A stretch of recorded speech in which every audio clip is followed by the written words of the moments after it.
Take a look at this standard math equation. The compiler's first step, the lexical analyzer, receives this text and flattens it into a one-dimensional row of abstract tokens, specifically identifiers and operators.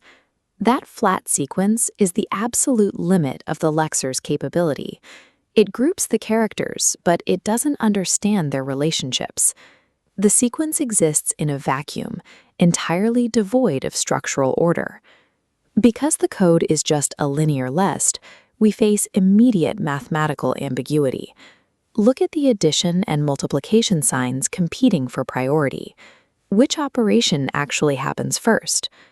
If a compiler simply guessed the order of operations by reading from left to right, it would produce machine code that generates incorrect results, mathematically failing to execute the logic intended by the programmer. To solve this, the compiler hands the sequence to the parser. The parser acts as a dimensional translator, converting this chaotic linear string into a rigid, mathematically safe architecture. This diagram illustrates the active communication loop between the parser and the lexer. The parser drives the entire process.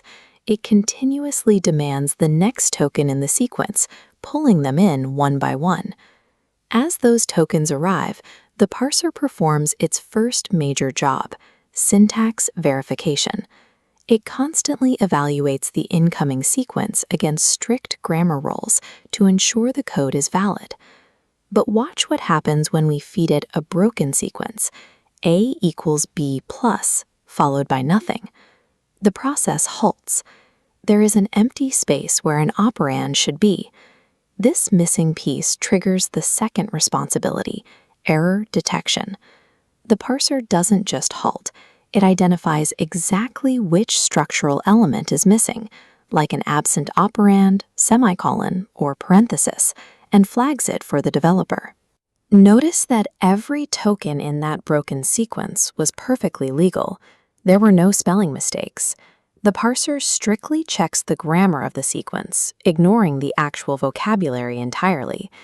By catching these missing elements immediately, the parser acts as a security checkpoint. It blocks invalid structures at the door, protecting all downstream compiler phases from processing corrupt data. Let's bring back a valid, flat sequence containing both addition and multiplication. Here is the parser's third role, parse tree construction. It pulls the linear sequence apart into two dimensions, assigning an operator as the central root node to govern the new hierarchy. This creates structural depth. In this geometry, operations placed deeper within the tree must be executed first by the machine. Here, the multiplication is pushed to the bottom, securing its mathematical priority. Look at these two distinct trees side by side. The left shows standard order of operations.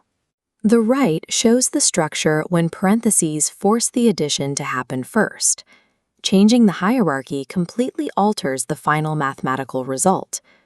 By locking the operations into a rigid family tree, the parser eliminates all initial ambiguity. It hands the compiler a definitive map of how the code must execute. This diagram outlines the parser's fourth role.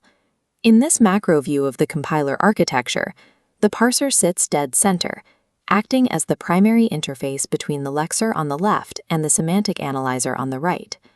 It maintains a continuous throughput. Raw inputs are ingested from the lexer, converted into structural trees, and passed immediately forward down the line.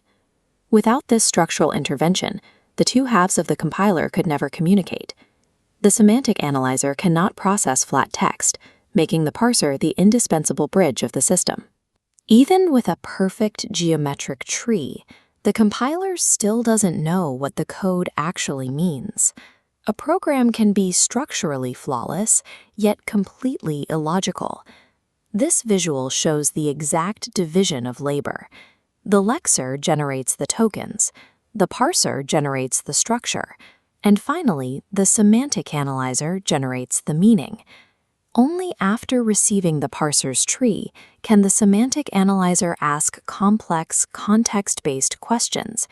It checks if variables are actually declared, or if you're trying to assign a text string to an integer. Structural geometry is the absolute prerequisite for logic.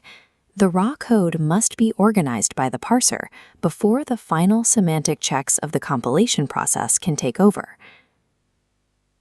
But this leaves one massive question. How does the parser inherently know the mathematical rules required to build these precise geometries? The answer lies in a foundational concept: context-free grammar.